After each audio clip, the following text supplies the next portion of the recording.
এই কল নকওঁ দিয়া আজি বহুত মাথা বিষাই আছে, একো ক'বলৈ মন যোৱা নাই। কালি ৰাতি অলপ বেছি হ'ল পাৰ্টি, 2টামান বাজিলে। পাৰ্টিতে লগৰবোৰে কৈছে তোৰ ফ্ৰেণ্ড লিষ্টৰ সকলোবোৰ ফ্ৰেণ্ড আনফ্ৰেণ্ড কৰি দিয়ে, মতলব 0 ফ্ৰেণ্ড ফেচবুকত। মই কৈছোঁ চাওঁ, নাই দম আছে যদি চা, নাইতো নাই ক। এতিয়া ময়ো একে সৰুতে ঠিক আছে বুলি কৈ দিলোঁ। এতিয়া হ'ল অৱস্থা একেবাৰে 0 চেলেঞ্জ। চাওঁ বলক কেনেকৈ পূৰা 0 কৰি দিছোঁ, চেজ। বলক আৰম্ভ কৰোঁ ভিডিঅ'টো।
বলক হৈ গ'ল ফুল আনফ্ৰেণ্ড।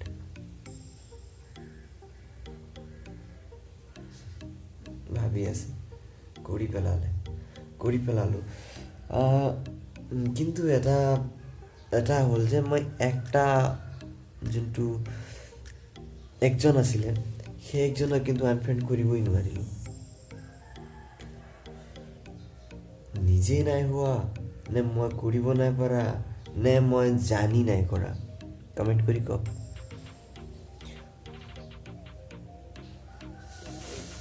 ভুল কৰিলোঁ, কিন্তু মই যিখিনি আপডেট দিওঁ সেইখিনি কালেই দিব নোৱাৰিব, কোনেও চাব নোৱাৰে। চ' ডাঙৰ এটা প্ৰব্লেম আহি পৰিছে।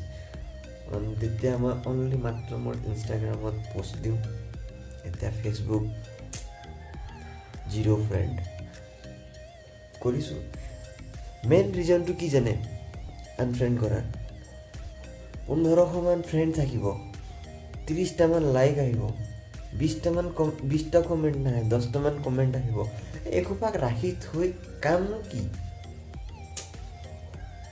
চবতকৈ ডাঙৰ এইটোৱে প্ৰব্লেম। সেইকাৰণে মই চবকে খতম কৰি দিছোঁ। চ' এতিয়া অনলি সেইবোৰকহে মই থ'ম যিবোৰে মোক এতিয়া কমেণ্ট কৰিব, লাইক কৰিব আৰু মোৰ পষ্টকেইটা চাব। মেইন কথা সেইখিনিকে মই থ'ম।